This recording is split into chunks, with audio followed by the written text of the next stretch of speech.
Okay, good evening and welcome to our latest webinar on unit professional military education. So the aim of this webinar is to unpack that often vaunted title of PME into what it means at a unit level. And we are very fortunate tonight to have two serving commanding officers from two infantry battalions, one based in Canada and one based in the UK, who've very kindly given of their very precious time to talk to us about their experiences in the units they're in now and also in their wider military career to date.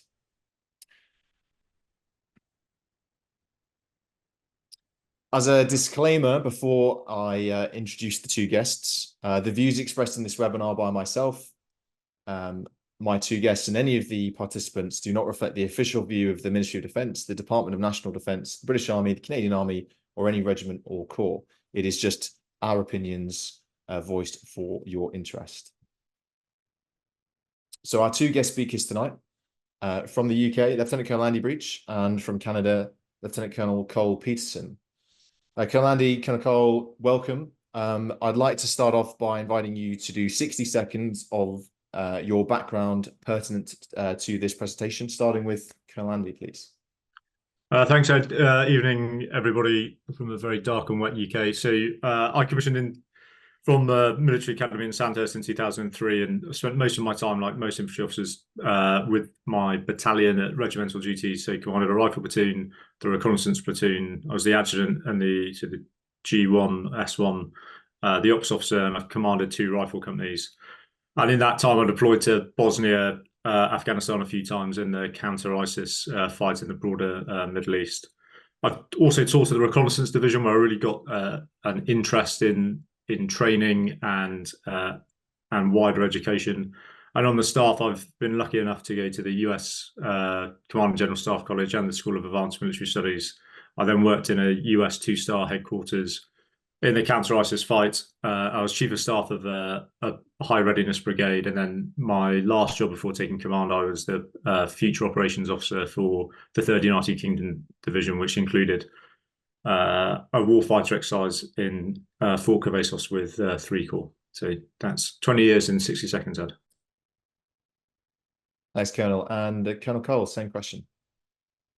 Yeah, good day, everyone. So I joined the Canadian Armed Forces in 2001, just before September 11th, as a reservist non-commissioned member, served as a private in my unit while I finished my studies. And then I commissioned as an officer in the regular force in 2006 as a member of the PPCLI. Joined the 1st Battalion, where I was a platoon commander in Afghanistan. Did some time in brigade headquarters before going to the 3rd Battalion, so switching from mech to light. Did time as the ops officer, company commander in that battalion. Attended staff college with the United States Marine Corps, as well as the School of Advanced Warfighting, where I really cut my teeth in war games and wargaming as part of education and training. Moved to Ottawa, did a roundtable of staff duties there before taking on a role at one brigade, where I was the chief of staff before taking command of my battalion. Deployed to Bosnia, Afghanistan, Iraq, and I'm currently in Europe as the commander of Joint Task Force Ukraine, which is our support to Ukraine mission. Over. That's great. Thank you, Colonel. So back to Colonel Andy. Could you tell us, did you, as a junior officer, experience a PME or PD program in a unit that you served in? And if so, how was it? I did. That my unit weren't particularly fond of it, and it was almost performative because the brigade commander had directed it. And what it turned into was, on the Monday morning, the adjutant, on behalf of the commanding officer, set an essay title to be in on the Wednesday, so the marks could be in with the brigade commander by the Friday. And we didn't really learn anything. And then we had to give a presentation to the brigade commander the next week, which we ended up working the weekend, and I detested doing it. And then when we actually presented it, we just got torn apart by people who were using it as an opportunity to make a point for, if you're being cynical, for their annual reports, and that put me off any form of PME until really I went to the United States and kind of got reinvigorated with a love of it. Okay, Suffice to say, that's not our best practice example. Colonel Cole, you please. Yeah, I mean, I remember as a junior officer, PME in a few places I was at was hey, let's go to the mess, and someone's got a brief, a PowerPoint slide on some historical battles, and we'll have a beer, and that's it. So it wasn't a very deep process. I remember as a company commander, my CO at the time had us we did a staff ride to Little Bighorn.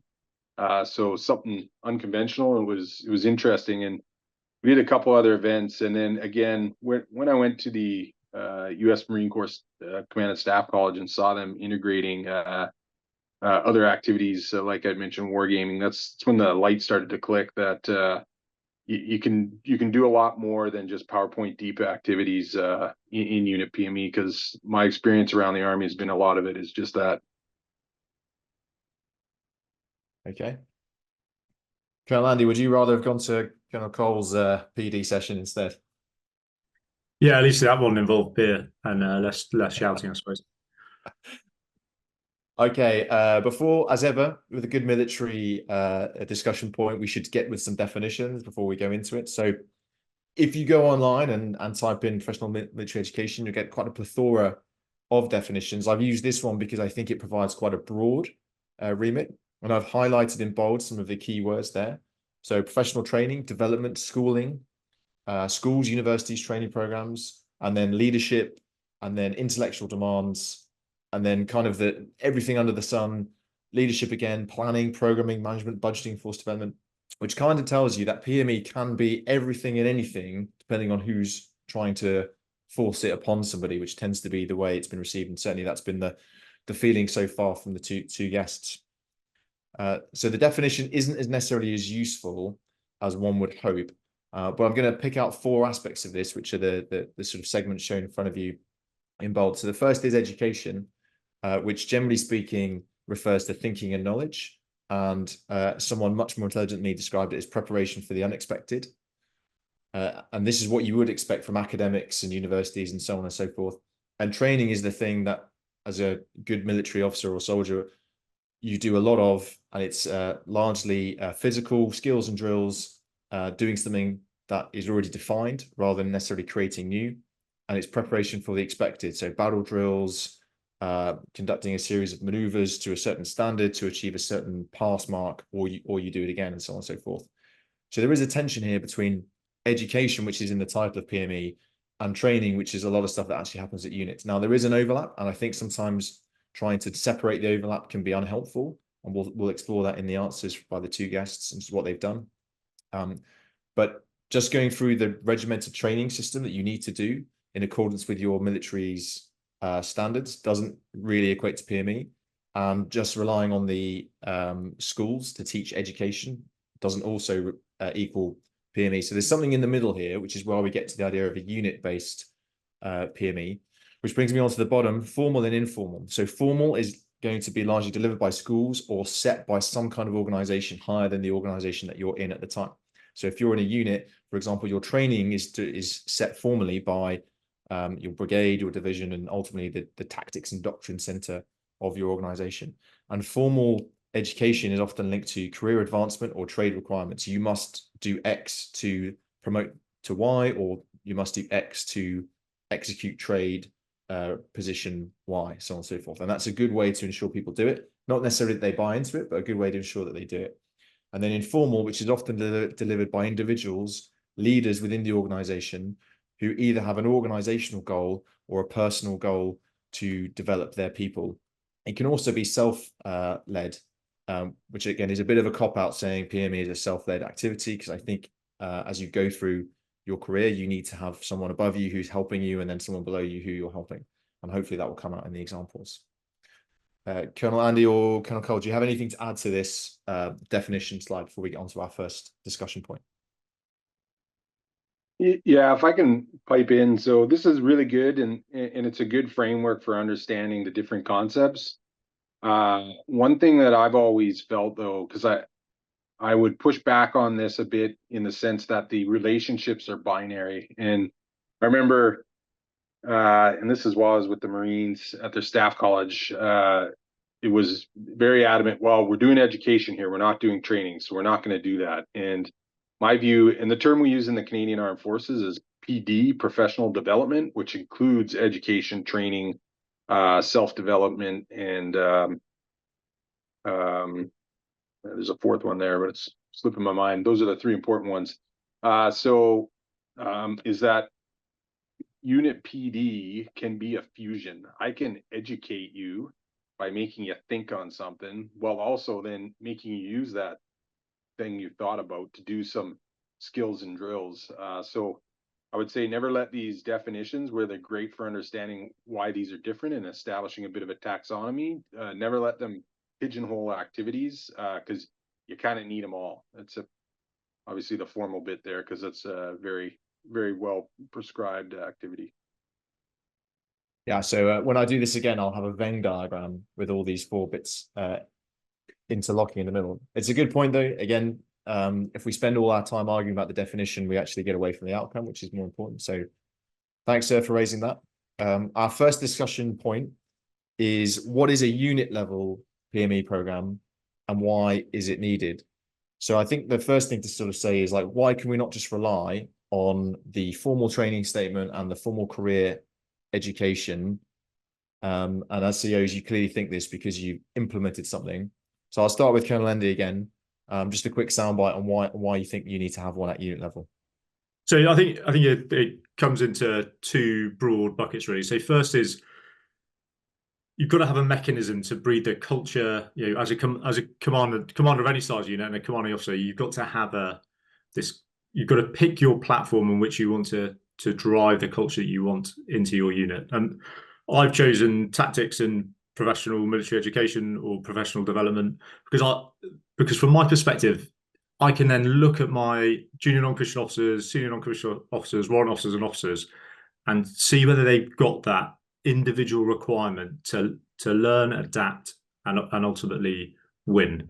You know, when I'm talking to them about, you know, what are you reading, what self-learning are you doing, or when I see what they are presenting as we're going through the program, I can see how much effort they've put into it and ultimately how much they care.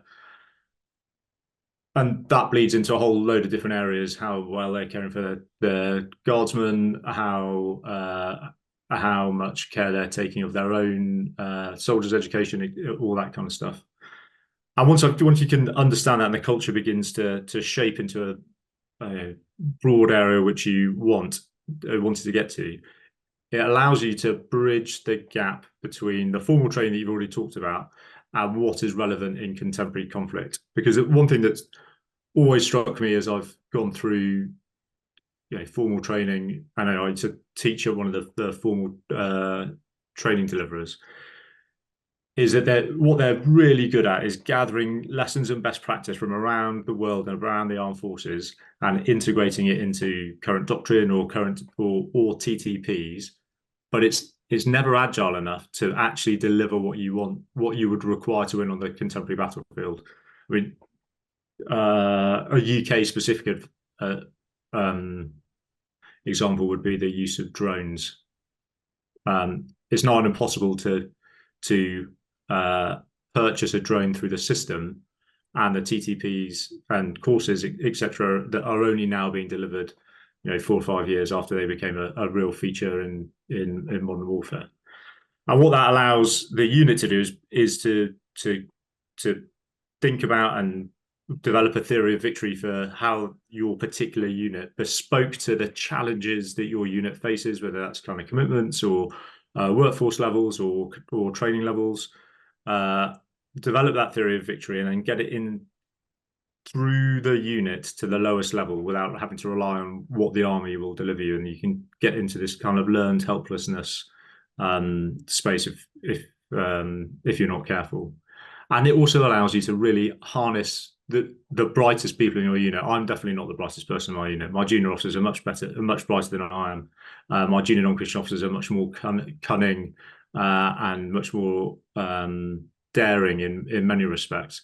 And if they're given a platform to think and experiment, they can come up with some really innovative ideas. And And a PME program allows you to harness all those and feed them back into your own theory of victory and spread it pretty quickly. Whereas if we were relying on the formal schools, as we were talking about earlier, you'd have to write a paper to change the L spec, have a debate with somebody, and then it might come in 2 or 3 years down the line, by which point you've either been overcome by events or it's become largely irrelevant. Over. That's great. Colonel Cole, anything that you would add to Colonel Andy's points? Yeah, much in the same vein.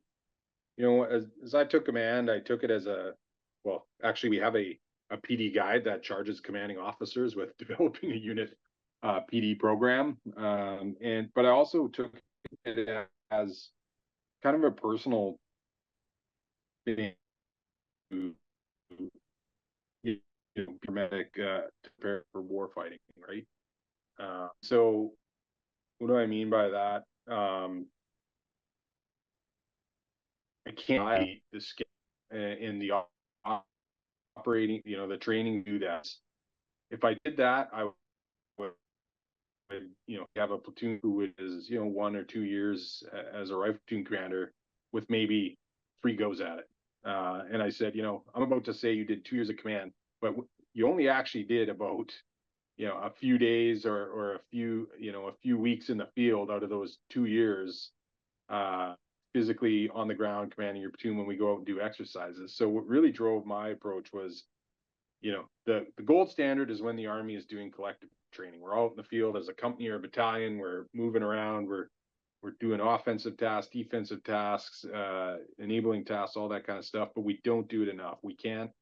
So how do I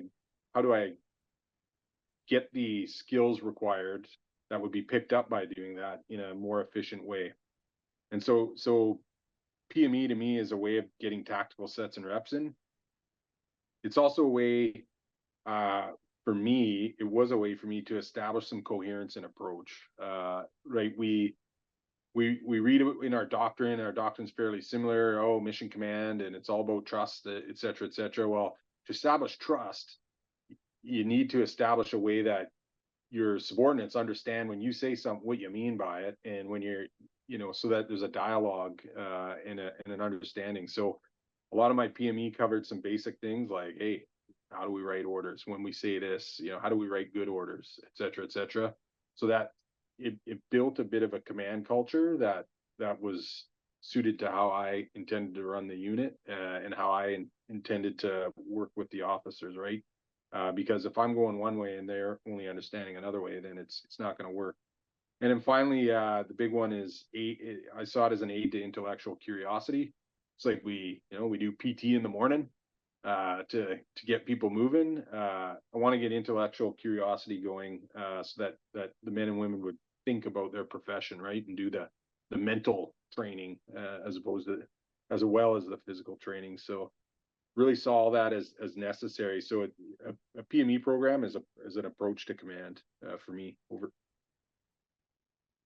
Thanks. I just wanted to touch on one of the differences between Canada and the UK here, which is the mandate to do PD is directed on high from the Canadian Army and is not necessarily there in the British Army. So, Colonel Andy, do you think it would help if it was part of the CO's sort of mandated activity to run PD, or do you think that would just end up with performative stuff as you had done to yourself? I think I canvassed a few of my peers before what I was thinking about this evening, and I find that everybody is doing it in a certain way, but maybe that's just because in their own way, and maybe that's just the people who I choose to associate with. But I definitely think it would be useful. Because at the moment, my approach is Andy Breach's really good ideas, and then it's harnessing what the company commander's saying, battalion second in command, regimental sergeant major, all that kind of stuff. But and I'm really clear on what we're training for. Land war against Russia in Europe. Our former chief of general staff said that's what we're to train for. And so that's how I've derived it. But if the army doesn't want that, I think it's got no way of telling me that, if that makes sense. so I do think it would be useful to add into the hopper of the million other things that I have to do. But I would much rather be doing, professional military education, professional development than some of the other mandated outputs, because I do feel that you can get lost in the weeds of just day-to-day existing as a commanding officer unless you've got something, that North Star that points towards what you have to achieve. And formalization from the chain of command would be really useful. But I'm also not in a fighting brigade at the moment. So we deliver state ceremonial and public duties for another couple of months. Maybe if I was in our field army, that would be directed down, but it would be reliant on the divisional commander, I expect. So again, I know there are differences between our two deployable divisions as well. So yeah, centralized direction. And Cole and I have both had a similar US experience. Most of my peers have not had that, where they do spend a lot of time talking about how to deliver a PD, a professional development or professional military education program. So maybe some help in actually how to deliver it effectively would also be useful. Over. Okay, so there's a few things I want to unpack in the next discussion about challenges, and one of the things is the how. And rest assured, audience, there are examples of what these two COs have done, but we are going to get to that at the sort of back end, because I think it's important to show the difficulties before we get to the good bit, which is what they've done. One of the things that might crop up is about measures of performance, measures of effectiveness, and I don't mean this in a sort of metricized sense, but do you have any examples of how your PME program or a PME PD program has improved things at unit level? And even if it's just anecdotally, that's fine. I just think this is an area that often you can get challenged on. We'll go with Colonel Cole, please. Yeah, so I focused on one of the aspects was on orders. I called it communication in battle, and it was one of the key threads when I issued my PD program. And I'm a big disciple of Jim Storr, who's a former British officer, defense analyst. I would say he's a friend of mine. We routinely correspond on a lot of things, and we've worked on some projects together before. And he has really dug into, let's say, the analysis of how you communicate in the military. And I think generally we're terrible at it. I think the computer has contributed to that because we can write whatever we want on an order. And so I really focused on communications. And another great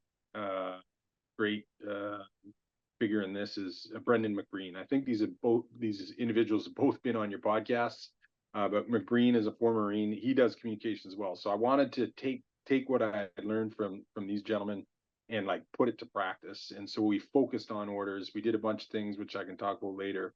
But to go back to your original question, when we got out into the field and I was watching the platoon commanders in a live fire trench range, I was seeing them apply the skills of hasty orders, and so their orders were coming out. So it's something as technical as that. But again, you can't just wait till you're doing collective training for them to get better at it. And so that was a good measure of effectiveness. That hey, we did the sets and reps in PD back in the battalion with easy activities, and it shows. Andy, from you, and also if you've got something about the sort of morale or experience enjoyment factor, that would also be useful. It doesn't always have to be their training output was better. Yeah, so I've yet to have I've been in command for 5.5 months now, and I go on my first collective training event next week, actually. So the battalion deploys to the Middle East for a collective training event. So what I don't have is a quantitative measure of the effectiveness of what we've done, but there is a real qualitative measure in the fact that first, the quality of the education amongst the junior non-commissioned officers, and sergeants, mess members, warrant officers, and junior officers started talking about the things that I think are important. And there's a danger of this becoming a Jim Storr and Brendan McBreen appreciation webinar. Because like Cole, I've done some work with Jim Storr on how to improve orders. And I think in his latest book, actually, he used both examples from Cole and I. So and Brendan, as I was saying to you earlier, Ed, Brendan McBreen's website is favorited by nearly all of my platoon commanders because that's some of our common lexicon for talk about PME. But the quality of the conversations that were being had about topics that I thought were important, speed of decision making, tactical advantage, operating in the EMS, developed over the 4 months from no one was talking about it, no one was really interested in it, and then when we'll talk about how we did it later, but essentially we now have a huge model of where we're going to do our final collective training event in Kenya next year, and just listening to the platoons and companies talk about how they were going to approach a problem it is now the beginning of my assessment that what I'm doing, I think, is working. We'll find out in a couple of weeks' time for a quantitative measure, but qualitatively, the quality of what they're doing is much better. And I've noticed so one of the roles we do at the moment is it's in the foot guards we talk about soldering in scarlet, which is wearing bearskin cap, scarlet tunic, and doing trooping of the colour and state ceremonial and public duties, and that's the role we're performing at the moment. And it can become quite draining, especially as we know that we have to layer on top our green soldering skills. So when the really intense periods of state ceremonial and public duties are happening, it can be quite demoralising. But actually, having that focus on what is the Chief of the General Staff's priority, fighting a land war in Europe, I wouldn't say it raised morale, but it's definitely stopped it from nosediving when the battalion's really busy. Yeah, over. Okay. So I'm going to move us on to the challenges and barriers before we get to the nectar of the sort of stuff you've done and all the good stuff. So I think this is very topical for a potentially new CO coming in, or a company commander who from staff has had these grand ideas, good ideas, as you said, Andy, about implementing a PME program, and maybe has seen some stuff online, Brendan McBreen or other resources, and goes like, I'm going to make this happen.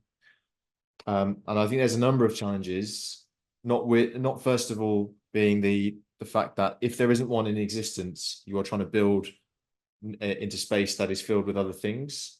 Or if there is one, it might be maybe not optimized, or not what the particular person coming in wants to do, and therefore it's a clash, or just maybe unrealistic expectations of what actual time is available. So I think we'll go back to Colonel Cole for this one to start. Like, what were the challenges and barriers you found to implementing a successful? And I've underlined that because I think there's a difference between having a PME program that you can point to and having a successful PME program. So the challenges and barriers, please, for a successful PME program.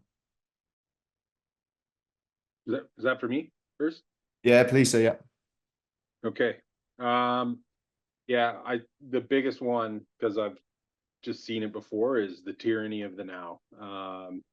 There's a million things that a unit has to do, a million things that a CO has to do, and that you could use as a reason not to get at a PME program. And if you let them, you will still do effective things, or things that you are mandated to do as a commander. And you can say, well, I just couldn't get to this because I had, other things that were priorities, and I was supposed to do them. And a unit in fourth generation will be torn in so many different directions. I find specifically with regards to the non-commissioned officers, I can grab the officers away and do stuff. I found it was easy because they can tackle the work later. But the non-commissioned officers are really hard to pull away from their duties with the soldiers, and that is a barrier as well that you have to work with the RSM to navigate. Andy? So I think it's much in the same vein as Cole. I've found coming to a unit that didn't have a PME program was the bandwidth of the people that I chose to help me deliver it. So primarily the battalion second in command to kind of cohere it all. the intelligence officer was tasked with actually laying it out, and then the company commanders and the junior officers in delivering it. And I made a couple of mistakes in my first couple of months in the fact that I hadn't really appreciated the level of commitment that the level of the amount of work that those individuals were doing, and to get it off the ground is a significant piece of work, and it was really difficult and continues to be difficult now. As Cole so succinctly put it, the tyranny of the now. We're trying to look beyond our deployment to the Middle East, which is only a month long, but trying to get people to lift their eye line up because they are so subsumed with force generation, assurance, and maybe even spending some time with their families before they go away. All the other stuff is piling on, and if without generating buy-in, which I found quite easy because people wanted to be developed, and I think largely people are professional and they want to be developed, but they want to be developed in a way that doesn't encroach necessarily on their personal lives, and allows them to still deliver the majority of the mandated outputs that they're tasked to deliver. And I also found that people are worried about making mistakes in public.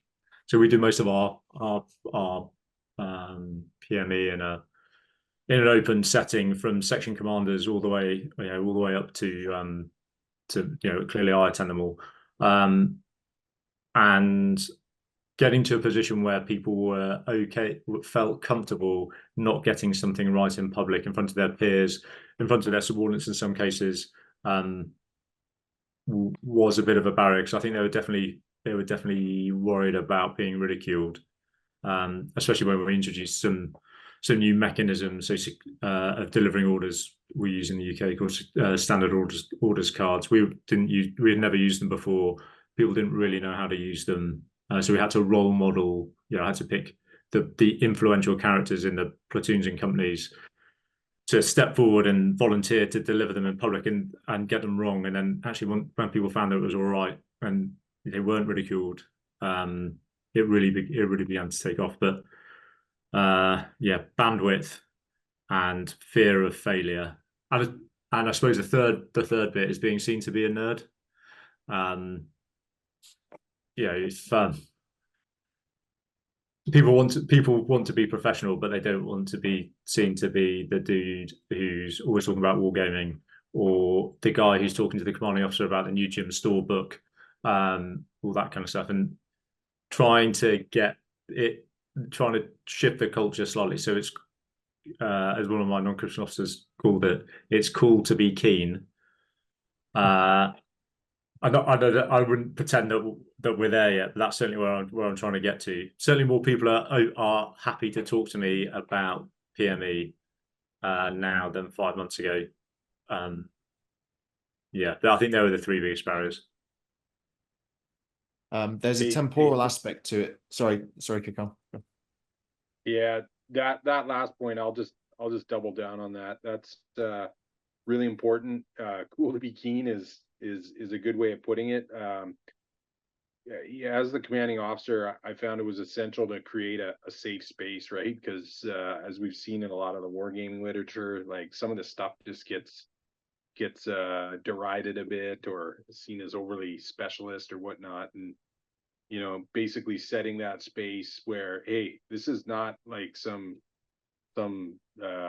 silly fascination or something. This is the core of your profession, and when you start to build that into the idea in the unit, then it becomes cool to be keen, right?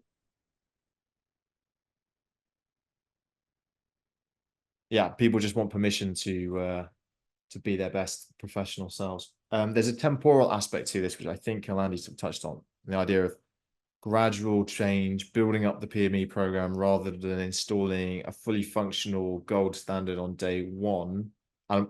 Again, we're not in the solution space yet, but do you think that's a challenge and barrier based on the sort of desire to get something in quickly, get your changes done, and solidify them in your tenure, or the fact that if you don't make the change early, you will be overcome by events, etc. I wonder if there's, I think the temporal aspect is key, because it seems to be coming up a lot with in terms of the resistance. Yeah, I definitely went to try and do too much too soon, because I forgot very quickly that not everyone's been in the army 20 years, not everyone's been to 2 years of staff college and then worked in a brigade and division headquarters, and assumed that when I was saying something, everybody, that we had a common language, and therefore it'd be easy to drive in. I then ran, and acknowledging that, the approach I've taken now is more a normalization of deviance, if that makes sense. So in the same way that standards can erode over time, because it suddenly becomes okay not to cut your hair and not polish your boots, or do whatever standard you are expected to do. Adding a small change, and often can have a huge impact. So yeah, that I've articulated pretty poorly, but if I was to start all over again, I wouldn't have changed what I wanted to achieve, but I would have, because of the bandwidth and temporal aspect, I would have done it more on a 2-year basis rather than try and make the change now. And part of that was driven by the fact that we were due to have a collective validation event in March 20, in 1 year after I took over. So I felt that I needed to get it changing now. That changed, and then we managed to take the foot off the gas. But gearing your approach to the bandwidth of the unit and the culture of the unit, I think, is really important, and normalizing that deviance as you progress through your tenure is equally important. And I judge success. I don't think I won't know that I've delivered a successful PME program until probably a year after I've handed over, I don't think. So I'd like to make some, I'd like to see some effect of the change when we're in Oman next month. I'd like to see some more of change of the effective change by the time we go to Kenya for our validation exercise. But it will really be how the unit, the lasting change of the unit once I've handed over, whether that mindset in the key people in the battalion, the real influencers, the section commanders and junior non-commissioned officers, the junior officer who goes on to be the ops officer, the company commander who goes on to be the battalion second in command, if they're thinking slightly differently because of what we've taught them, then I think that's a successful PME program, if that makes sense. Yeah, it does. There is absolutely an element of this, of planting trees under which your successor will enjoy the shade, and that's not routinely what happens in the military. We are conditioned, because of our MS system, a lot of the times to try and perform within year ×2, and not necessarily think about longer than that. Although, hopefully times are changing. I do want to sort of unpick the idea of time from the recipient's perspective. So if it's an hour or 2 hours that they have to put in a week, what do they get out of it? And also linked to that, did you have a particular segment of the unit which was most hostile to, or most negative towards, the implementation of a PME program? Noting in your case, there wasn't one in existence. So if I was role-playing a junior officer here, you are the first example of a PME program that I've ever seen. And I might speak to my mates from Sandhurst and Brecon, and they might say, yeah, we don't do one at ours. Sucks to be you, mate, because you're losing 2 hours a week doing this, and we're having fun doing other stuff, or getting ahead of our work, which is getting us promoted. That's just using the junior officers as an example. Sometimes the NCOs are not brought in because, as Colonel Cole said, they're required to run certain aspects of the unit, or if you do bring them in, again, they don't necessarily see because it's the first time they've happened. So I wonder just want to understand if you had a particular segment that you had to contend with more than maybe you thought so, and what that was. So we'll go to Colonel Cole, please. Not really, and I think it's because of the way I approached it. We're very good at this in terms of physical training, and I used it as an analog.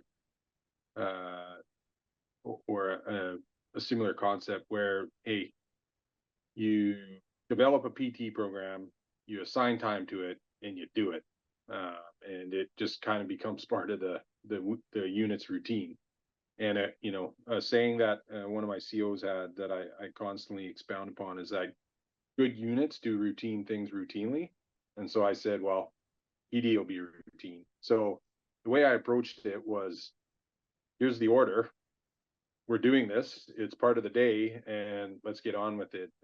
So the time commitment part raised the eyebrow of my DCO and my OCs, because it was definitely a new approach to it, but it quickly caught on. And I think by the way we attacked it, there was little no pushback, partly because I told them this is what we're doing. That's an advantage we have in the Army, but partly because they bought into it, and they got engaged and found the value in it. With regards to the NCOs, I would bring them to events, and if it's tailored right, they see it as worthwhile and part of their time. And the RSM and I, you know, figured out the right times to bring them in for specific activities, and it worked great. You know, in one activity I can think of, it was, you know, the quartermasters and transport sergeants who were doing most of the work, and the junior officers were kind of just standing back and watching how things were going, because and again, it was a success. Sometimes though, you just have to be confident with yourself and say, hey, this is what we're doing, let's get on with it, right? Andy? So I wish I could have taken a photograph of the first one that we did in the battalion lecture theatre, and I had my section commanders in there, so the junior non-commissioned officers. All of them had their shoulders hunched, arms closed, and there's this kind of challenge of, why is the commanding officer wasting my time talking to me about this? And then as the first session progressed, their posture relaxed, and then you could begin to see the body language that they're beginning to buy in. And there's a couple of aspects that I think that led to that. First is role modeling. You know, if you get up, as Cole said, if you get up and say, you know, this is important, and this is important because it's our core purpose, we're going to get better, and, you know, assign it a priority, the unit will quickly kind of orientate on that priority. I think the other aspect is actually making it part of the working day. So rather than making it an afterthought that you go to the mess after supper and you're taking up time from people's personal life, that makes it seem like it's an adjunct to what your core role is. Whereas every Thursday afternoon between 15:30 and 17:30, every junior non-commissioned officer and above is attending some form of PME, whether it's collective around the model, or whether it's being led by certain members of the battalion staff. And then there's a social aspect to it afterwards. So you finish, and then people have the option. We've either laid on barbecue, or we've laid some form of very short social function, so you can kind of unload, have a quick chat about what you just learned, or not, or what you're doing for the weekend, and then you disappear. And there's no, you're not hanging around till 21:30 on a Thursday or Friday when all you're thinking about is, I want to go home, and it's prioritized against everything else in the working day. And I think that's helped get people to buy into it over. Yeah, I've always struggled with the examples. I often see it with units or organizations who say, we're going to run a war game, we're going to make the junior officers do it, it's going to be after hours in the bar with alcohol. And I'm like, yeah, that's ticking all the wrong boxes there for modeling professional development. But unfortunately, like, that stereotype persists. Okay, so solutions. You've kind of touched on a couple already.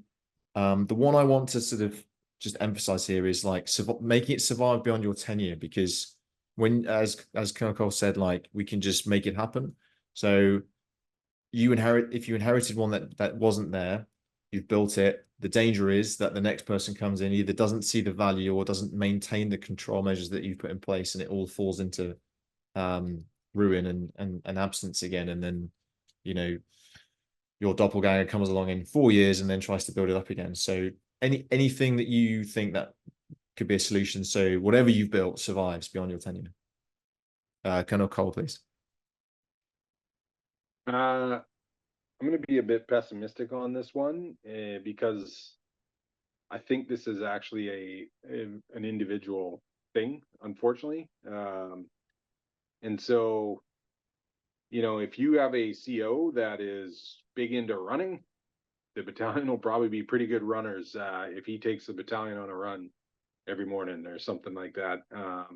But the next CO maybe doesn't like running too much, and then all of a sudden, you know, PT is going to be, you know, platoons doing combat fitness or something. So I think just from experience, certain personalities are drawn to this this way of learning and way of training, and so we'll use it, and some won't. Some will find different ways to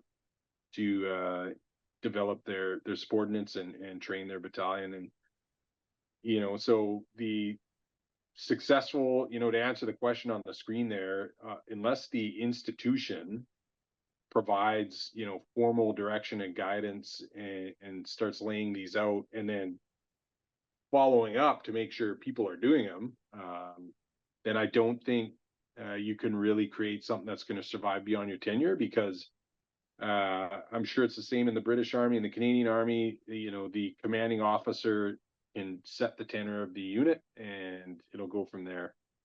Brigade commanders are quite busy, and their touch into units is very limited.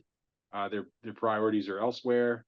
And so if the next CO doesn't want to do PME, then the unit won't do PME. Over. Yeah, so I wonder, therefore, if we're touching on the idea of reward and recognition in two senses. One, the CO is recognized and rewarded for doing PME, and two, the CO recognizes and rewards individuals within his unit, their unit, for doing PME.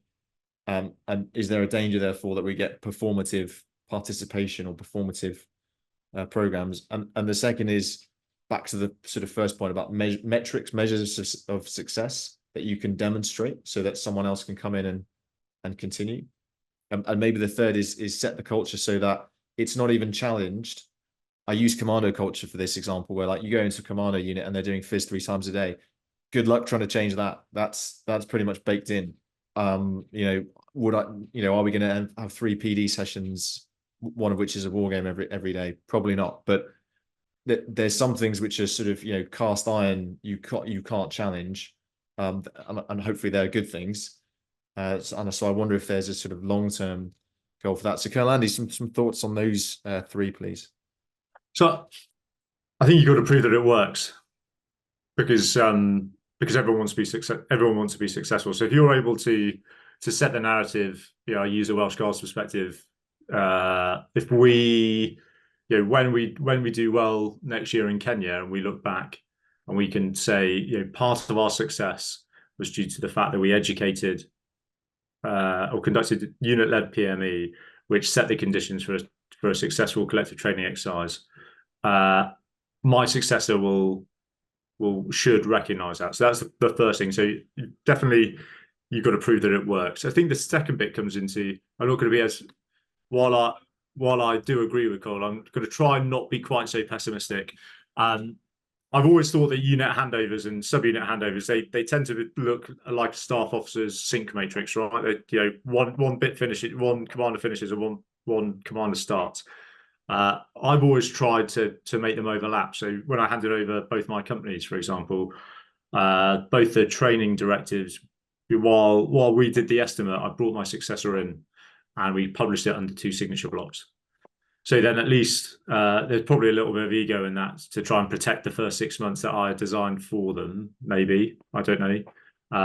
But there was definitely an attempt there to ensure that the best bits of the training and unit-led PME that we were delivering was going to continue. And that's what I'm going to try. I mean, I don't know who my successor is going to be, but that's what I'm going to try to do is, demonstrate that it successfully worked in preparing us for our collective training event, and we validated well. And then as soon as they are announced, without giving them, because I don't want them to actually start taking command while I'm still in command, but bringing them into the understanding of why we're conducting it, and also showing it to them, because they might not have ever seen that. Back to the fact that the British Army doesn't direct that unit PME has to take place, so they may have never experienced it. So come and show them what we're doing, and get the non-Christian officers, young officers, and warrant officers to tell them why they value it. Which again is relying on all those things happening, as in that they do value it, that we are successful, etc. But that's how I'm going to approach it. And again, I don't know whether it's going to work or not. Do you think some form of presentation at the CO's British example is CO's designate course, but a pre-commanding officer course to explain the potential benefits of a well-run PME program would improve the likelihood of that happening? I think so, and I think it can even be trade specific. So for, again, another UK example, the battle group commanders course, because for an infantry battalion, it's all about winning on the battlefield. So I definitely think, showing a couple of examples, and because we talked about collective training with Director of Land Warfare, we didn't actually talk about how you prepare outside of what the army gives you. So the army, one of my ops officer, I was talking to him today about this, and he said, well, it took him a while to recognize that if you just did everything the army told you to do, you wouldn't be able to win on the battlefield, and you have to fill the gap with PME.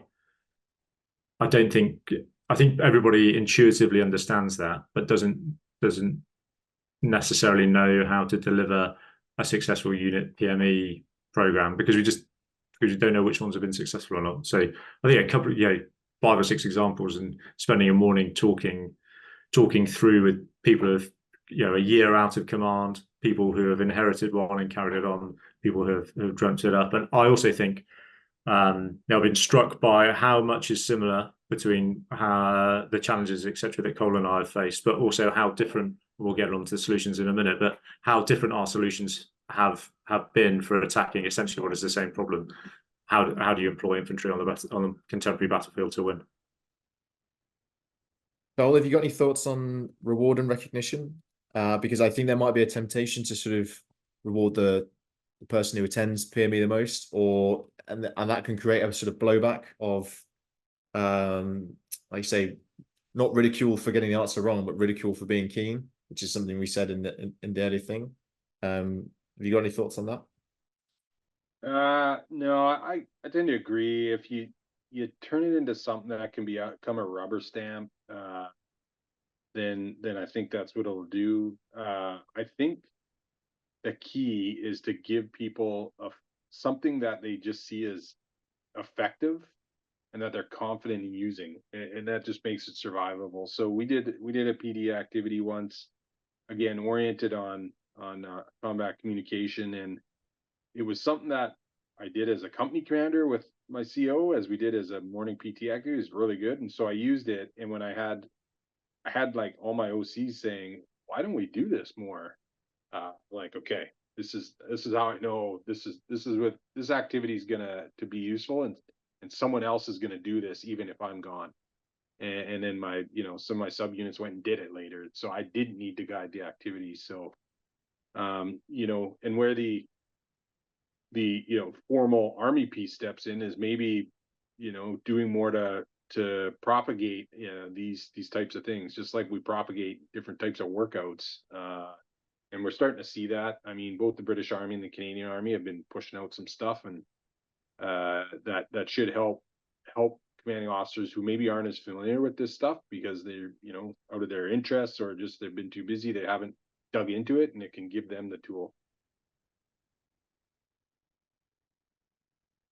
Cool. So with that, we're going to get on to some examples. So can I start with you? I took this from your sort of trainee directive, which was broader than a PD directive, which is what kind of Cole used. And there's some examples here. So TDEs, guest speakers, and a discussion, reading and a discussion, battlefield study, and a linked presentation. Your sort of ethos of force on force exercises, which yes is training, but it's a different way of attacking it, which I think speaks to your idea of a will to win and a sort of idea of victory. Visits, a written paper, and then a Plan X coming in 2025. This is what you directed. So I think the first sort of thing is like, why did you pick these things, and did you have any help from the rest of the team in formulating this? Because again, they're more likely to buy into it if they've had a hand in designing it. Yeah. So I suppose the way that we structure our PME, I've already talked about it. Thursday afternoons, we do a kind of collective PME, if you will, and different people are responsible for different. So apart from the guardsmen, lance corporals, lance sergeants, so corporal section commanders, sergeants, colour sergeants, and warrant officers all have a different officer who's responsible for delivering their PME.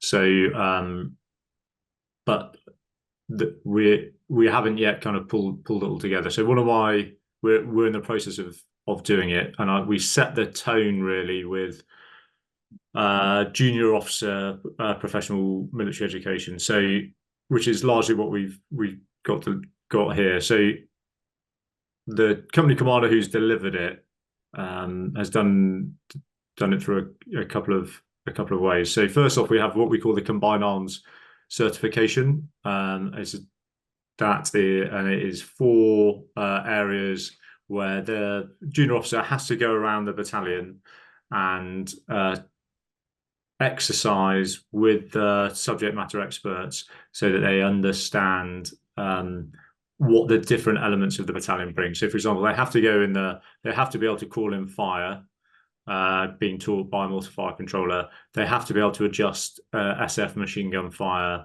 taught by the machine gun platoon. They have an advanced optics lesson given by the reconnaissance platoon, and then they go to the signals platoon and they understand the full capabilities of the signals platoon, the battle group headquarters. That's one element of it. Then they also have an open book test or written paper, which is second from the bottom, which is a generic set of questions that they fill out. They do in their own time, but they've got 12 weeks to do it. So they've got 3 months. And it's around 2,000 words. And the idea of that is it forces them to read the doctrine, and not only read the doctrine, but apply it in a contemporary context, and also go and speak to people. So, for example, when the second question there, understanding of the maneuverist approach, they can actually go and ask their company commander, go ask second command, ask the regimental sergeant major what they think about it, and they can begin to explore these different concepts while not being under the time pressure of write this by Thursday. And that's largely the individual elements of it. We try to get some really interesting guest speakers in. So far, we've had General James Mattis, which went down, unsurprisingly, went down really well. Through to we've had someone from the Lessons Exploitation Cell. We've got a couple former general officer commanding coming in, and these are just to see that, just to listen to their experiences and put what they're going through now into context. And some of the questions are slightly toe curling, but some of them are really good. And by picking the right speakers, I've decided to concentrate on leadership in battle, because I think that's really important. Allows them to really expand on the study that they're doing in their own time. We've also issued everybody loves a reading list, but rather than go, I want you to read these 12 books, try to break it down into things that we think are useful. And by we, I mean, I ask the company commanders, what they thought was useful. And then I asked the junior officers, for example, the areas in which they wanted to be developed. So we had a discussion about what we thought was useful as almost a gateway drug into getting into self-study. So, I always read haphazardly before I went to SAMS. I didn't pick up a book for about a year after SAMS because of the intensity of the reading that was on that course. But when I look back, I always wish that I'd had that gateway drug and known what to read rather than read haphazardly around the subject. So we have I think it's 12 books in total, and then the doctrine that they should be reading. And then we do talk about it. So what do you think was important about a certain book or whatever? So that's what we have in terms of what would be the traditional definition of education that you showed up right at the beginning of the beginning. And then in terms of training, so I found tactical decision exercises, they're cheap, all they take is time, and take that hill has been a big hit with the platoon commanders. Mainly because it doesn't involve painting little figures, and they're not talking about kind of Warhammer and all that kind of stuff. It's something that they can recognise and they can kind of get their head around. And again, I use the TDEs as in an oppositional method, and take that hill to show them that what we get taught at our formal schools is largely techniques and procedures, and we don't actually teach tactics. We don't teach a method. We don't teach that adversarial approach to working out who my opponent is, what I think they're going to do, and what we're going to need to do to defeat them and kill them on the battlefield. And I found both the TDEs and the small physical war games set at the platoon level useful to allow them to begin to think in that manner. And then we moved on to force on force exercises. Because former commander told me shame is a powerful motivator, and no section commander wants to be the one that was defeated by another one. But also just allowing to allow that element of natural competition, but also to get people actually thinking tactically. And again, the first time I explained it, all the section commanders sat there going, "This is I don't want to do this. This is going to be rubbish, blah, blah, blah." And I watched an exercise 2 weeks ago where it was the most devious ambush I think I've ever seen put in by a section commander, because he realised that if he just put in the normal linear ambush with a couple of cut-off groups and a killing group in the middle, and he's tapping the GPMG gunner on the head, that he was going to get rolled up because his best mate was going to be walking down the track. Little did he know his best mate had worked out the best place for him to be ambushed, and was actually doing a wood clearance to try and find him and kill him before he could be ambushed, for example. So the TDEs and war games then have really begun to bear fruit on the force on force exercises. And then with a Plan X, what I really forgot about being a junior officer is you have no idea about context and scale. Because why do you? You live in a battalion, you live in a regiment, and that's your entire life. Your guardsman, platoon, troop, they are what motivates you every day, and you can't see past the commanding officer in terms of how big the army can be. But everything, and you don't want to train at big scale, because if you're training at big scale, sections don't do a great deal, platoons don't do a great deal, and it can all be quite slow, and you're not maximizing those sets and reps of people. But where you can get that is in a Plan X, where they understand, and we started to work on it now, but where they can understand where a light raw battalion fits in a brigade scheme maneuver, and they can touch and feel that, because as we know, brigade and battle group level operation or unit level operations are largely the same. And then you can talk, it gives a platform to talk about the wider wrap of the division and the deep battle and that kind of interaction, which gets some platoon commanders and some platoon sergeants kind of going cross-eyed slightly. But it gives them the context for when they get on the net to say, I need to move H hour. You can't move H hour. The division set H hour, 96 hours ago. And the air component, blah blah blah. They understand. They can understand their context, and it's also a good platform to develop their company commanders, because I've always thought we concentrate on the junior officers, but actually the company commanders are the next level of. They're going to be the next commanding officers, so we've got to focus on them, and it gives again that method of developing that method of winning, that ruthless will to win. But it can, but I don't quite know we're going to fit the plan next year, but everything else is in there so far.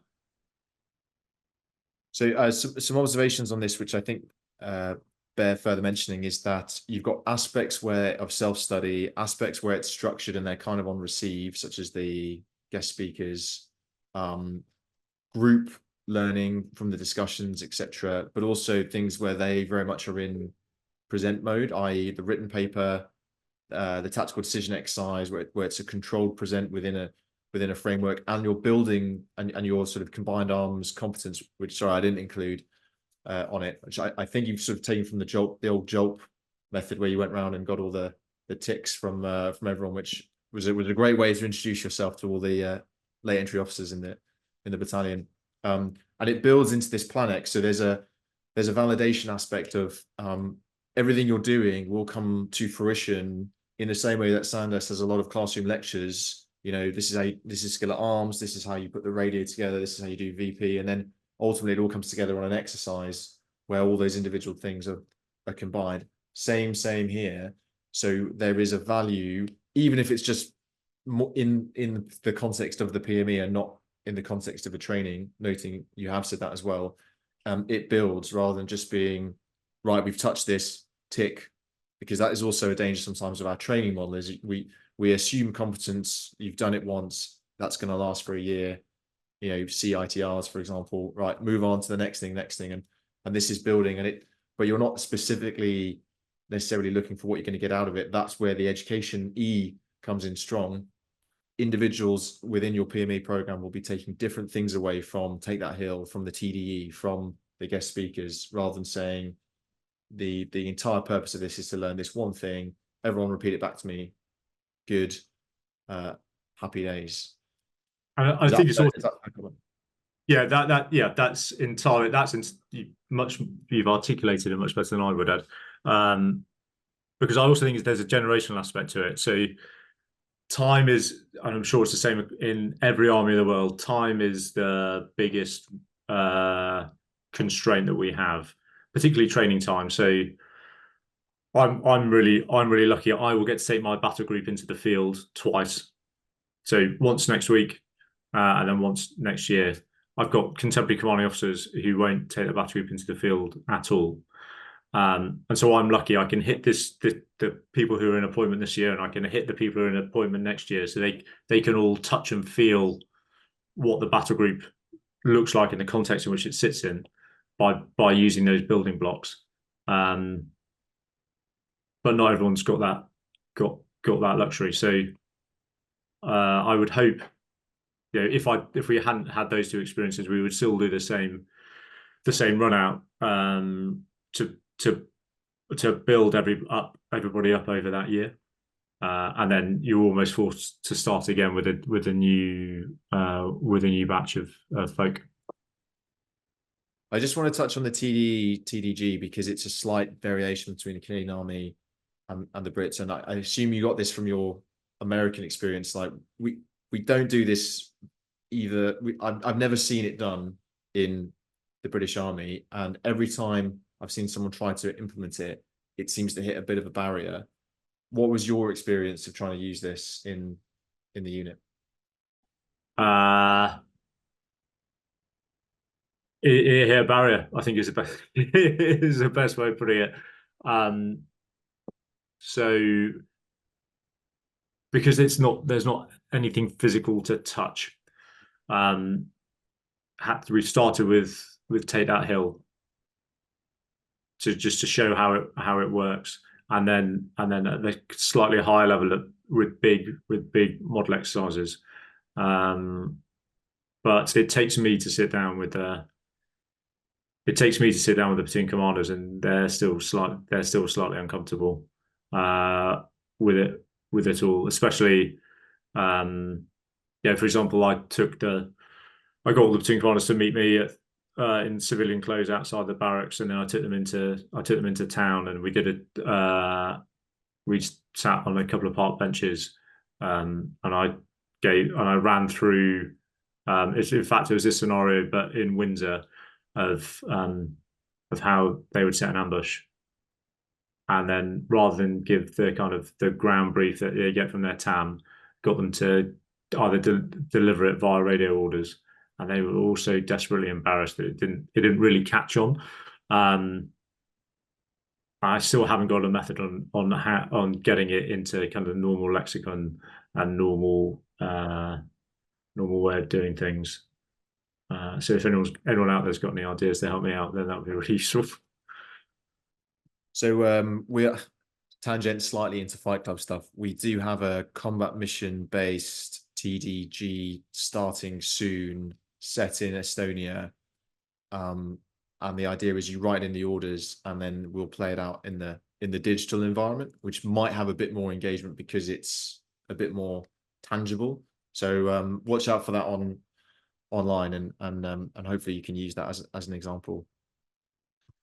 Yeah, that'd be great. Colonel Carl, going to switch to you now. So again, same detail. I took it from your PD directive. So again, both these commanding officers issued direction centrally on what they wanted to do. Similar method to Kalandi. You had a weekly basis.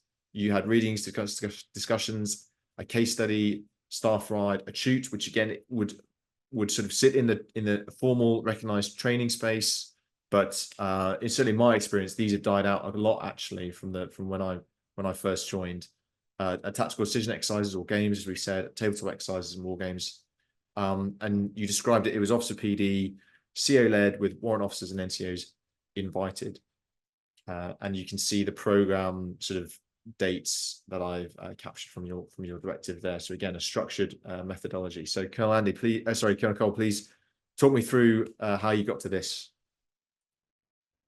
Yeah, for sure. So this was nested in a larger document, which I gave, which was, for lack of a better term, a campaign plan. We do in the Canadian Army, I'm sure it's the same in every army, a business plan for the year, but that was resources and how they're going to be applied. Whereas my training year order provided a scope as to how I saw the battalion moving through objectives through the year based on where we were in the managed readiness plan.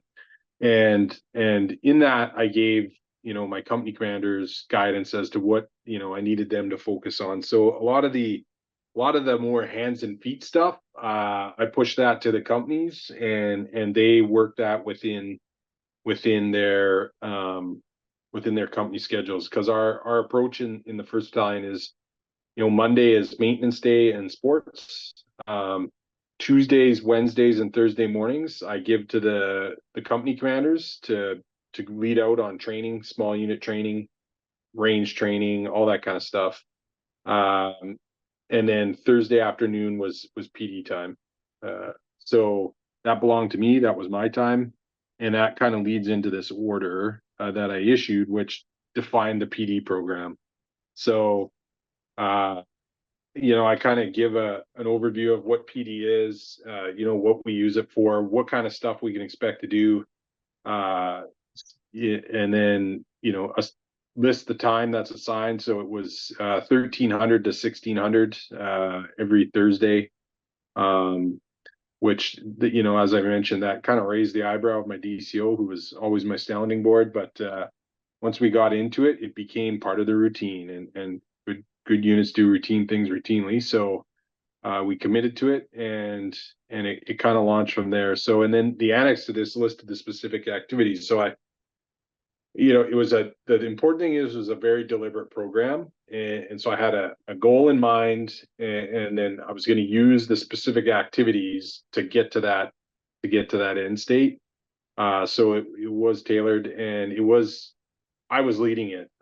So as it evolved, I started pushing some activities to the OCs just to allow them to lead the training. But This was very much, you know, I needed to get, or I wanted to get the leaders somewhere, and this is how I was going to do it. So I took a very active role in, you know, leading a lot of the discussions, mentoring on a lot of the games, et cetera, and it really was part of our units training plan. Thursday afternoons or PD days, and we would go and we would, you know, sharpen the axe or develop the intellectual edge or whatever you want. It was our time to work on, you know, I used Mattis's quote there, the 5,000-year-old mind, and you got to work on that through various ways. So it very much was part of the battalion's weekly routine. So again, just pulling out some highlights of this. You've got a weekly routine. One of the things Brendan McBreen mentioned is that don't sweat it if 1 week it doesn't happen or you don't get everybody. That's why you've got a rhythm, because if you have this sort of monolithic once a quarter, then inevitably that gets killed off through other stuff. And then people start to wonder if the PME program is still going because you haven't seen it in a while, you know, where is the unicorn called the PME program, etc. Did you have to Rolex any of that, or did it all work perfectly as intended? Oh, absolutely. I mean, you know, a plan is simply a basis for change. So I mapped out how I wanted to do things. And, you know, something else came up. It was a priority. You know, we were going out on a major exercise for 3 weeks, had to cut an activity because we just needed to get everyone focused on preps. So that was fine. I was perfectly fine. And I issued 1 or 2 frags to this order, which just, you know, realigned the calendar, gave some additional activities further down trace, and it was fine. I think in the end, you know, if I think over a year what we managed before we deployed, we hit about 60% of the activities laid out, and I was happy with that. You know, because ultimately I got the, you know, when I would talk to the leaders, we'd be talking about the things I wanted to talk about. So it was a success from my view. And again, I can see how you've linked it to the sort of battalion forecast of events. So there's, you know, the Lego drill before Patricia Forge. You've got a tactics primer linked to Ukraine. You've got lessons learned from Patricia Forge, which is a classic thing. We often go on exercises and don't really have the time to embed the lessons into what we do. We kind of wrote them on our notebooks and move on. But the bit that really stands your plan out from Colonel Andy's plan is because of your background is the sort of focus on wargaming. So could you just talk to us about why you went there, and then maybe some of the unique challenges that you had doing that, especially if it was you were the expert, therefore it really did hinge on you, and therefore if you were not available, it did not happen. Yeah, so I've always been interested in wargaming, tabletop gaming, longtime Axis and Allies player, and really got into it when I was with the Marines, as I indicated earlier. We did some wargaming in both Command and General Staff Force and in the School of Advanced Warfighting. And what I really liked is, you know, you could read a book and all about how, you know, this guy did this and it didn't work or something, but when you get your hands on something and you start playing around with it, it allows you, you know, I said, you know, a historical war game, you can play with history. And at least in my mind, it was like, okay, now you can actually start playing with this stuff and understanding. So it really stood out to me as just another way to visualize how you win a fight on the ground or anywhere really. So I got a chance, you know, when I come back, I was the brigade chief of staff. I got a chance to try a few things out based off what I'd done before. We used a commercial board game on the, you know, it was a Golan thing, and I just had a PD day for the brigade staff, and I kind of made a double blind, you know, way of playing the game with groups of people that just kind of got them playing as Israelis and Syrians, and it worked great. Everyone seemed to have a good time. We were able to talk through some you know, formation level tactics and all that kind of stuff, and so I said, yeah, this is a tool that really works. So when I came to the battalion, I just kind of brought that with me, and again, it was a way to get tactical sets and reps in a very efficient manner, because I didn't have to drag the platoon out. I didn't have to drag the company out. I didn't have to, order the exercise space, but I could still get platoon commanders giving orders, doing a quick estimate, and then testing that plan, in some sort of environment that against an opponent who was their peer, right? And so you could see if their plan sucked, they got wiped out. So I just found it was a very efficient way of doing tactical sets and reps. So I tried different games to do it. The game you see on the left on the screen there is something we did in the brigade. I was actually designed by one of my staff officers. He kind of just made the rules up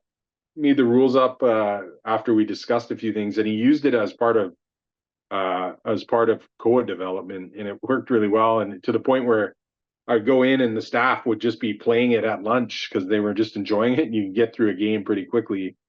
And so just a very useful tool, which I employed. I used a few different ones and found it was, you would get a group of leaders around the table, and after you get them over rolling the dice, what I'd do is I'd issue the instructions out the week before. I'd say, read the instructions.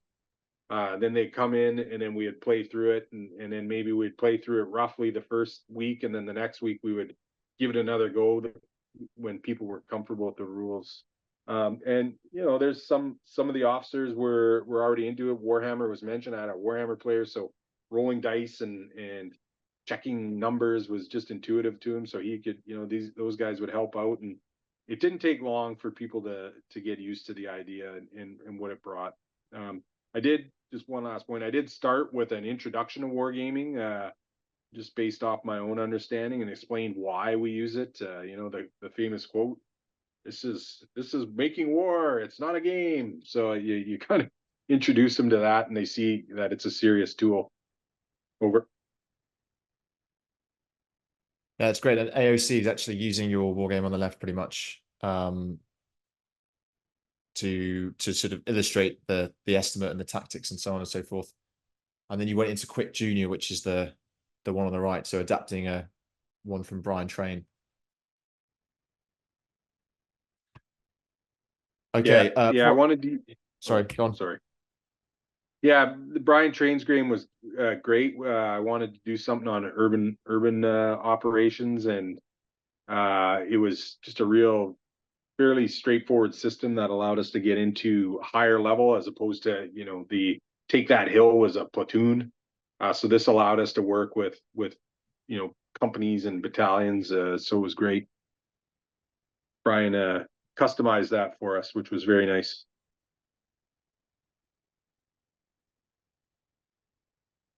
Just before I open it up for questions, there's a load of resources out there. You have formal resources like the Canadian Army Professional Development Guide for unit and formation command teams. And then you have the sort of informal, which is where most of the goodness is, which is all over the internet, Substack and so on and so forth.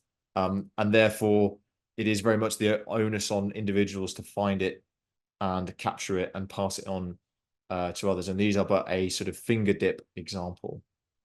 So without we've sort of hit the right about time now for a few minutes of questions for the sort of 7 or 8 that are online with us now. So I'll open the floor. If anyone wants to ask a question, please unmute yourself and ask away.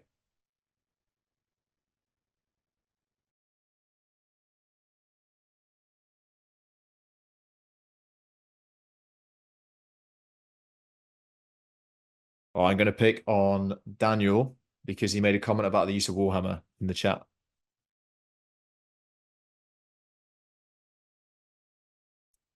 Hello, sorry. Yeah, it's really interesting looking at it from kind of a higher level, because I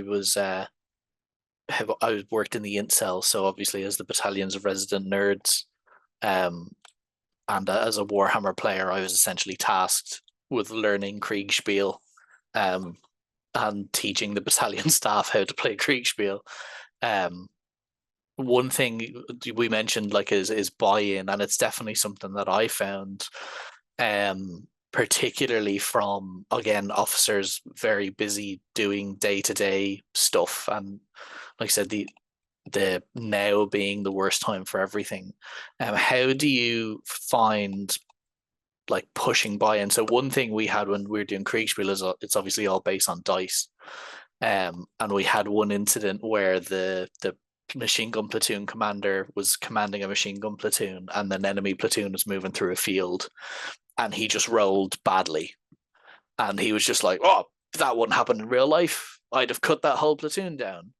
And you're trying to explain to him that it's like the dice just represents, I don't know, someone's got a stoppage, like you've been brought the wrong ammunition, you know, it doesn't really matter why. The point is, for whatever reason, you haven't had an effect on the thing you're shooting. It's like, how do you feel when you're struggling with building that buy-in?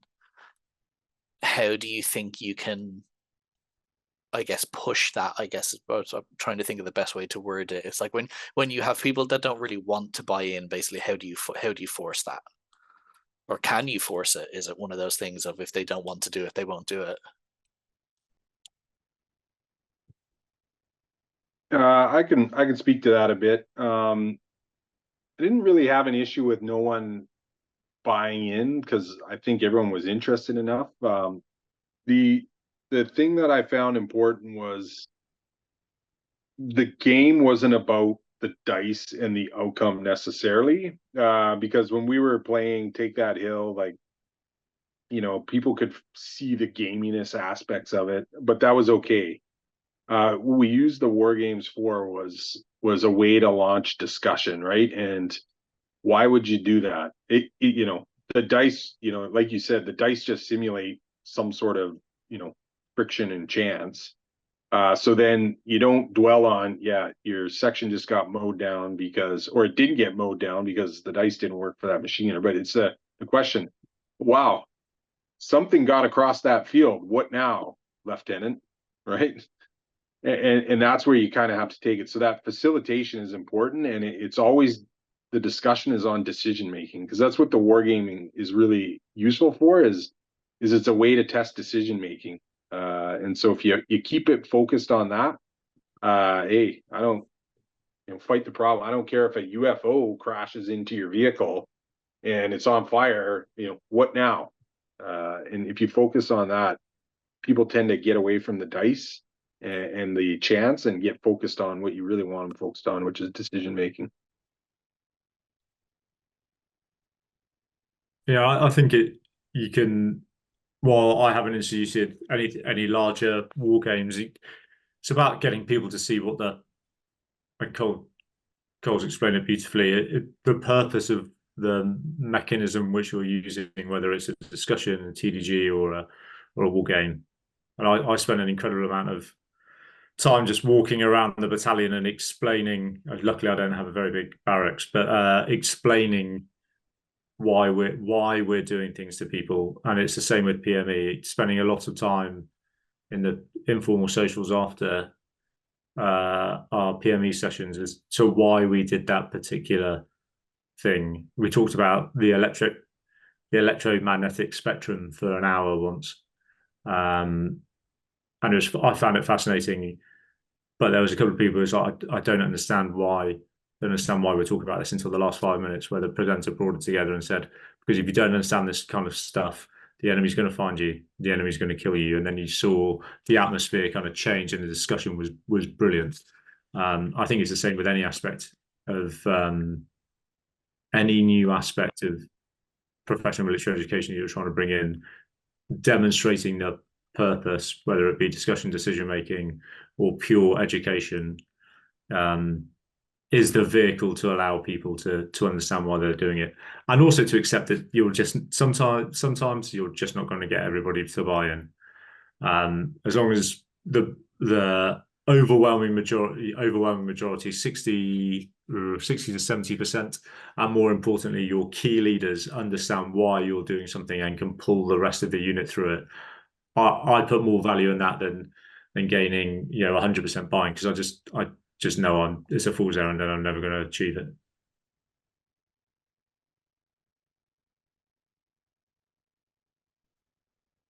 Awesome. Any other questions from anyone on the call?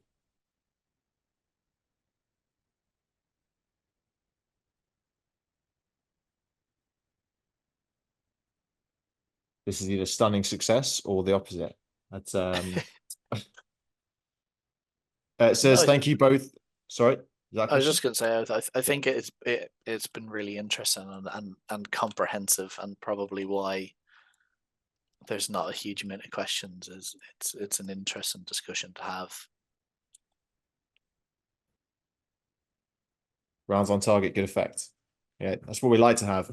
There probably will be some on the YouTube comments later, or maybe some follow-up, but hopefully this is going to provide a good baseline for others to take your good work and build upon it in their own units, or use as evidence to make changes in their own units. So thank you for coming on. Appreciate you're very busy, and you're both either coming back from a deployment or going to go on some kind of deployment imminently. So thank you for squeezing this in. It just leaves me to close this out by putting my parting challenge to the audience and to the YouTube subscribers later on, which is, as ever, somewhere today, someone has been training to kill you. If you haven't been doing the same, then what is the one thing that you can do in your organization to prepare it for the next war and save lives? And maybe it's a PME program. If you want to get access to this video later, then you just need to subscribe to the Fight Club International YouTube channel, and you'll get access to this and all our other videos, which do include favorites, as mentioned today, Jim Store and Brendan McBreen. We also have on X and LinkedIn, so please do follow us on those platforms to see what we're up to. Our website is available for those who want to join and then enter into the club formally and be on the Discord where all the actual fun activities happen. And lastly, if you are a member, then you can head to the Discord for the virtual bar to carry on the discussion.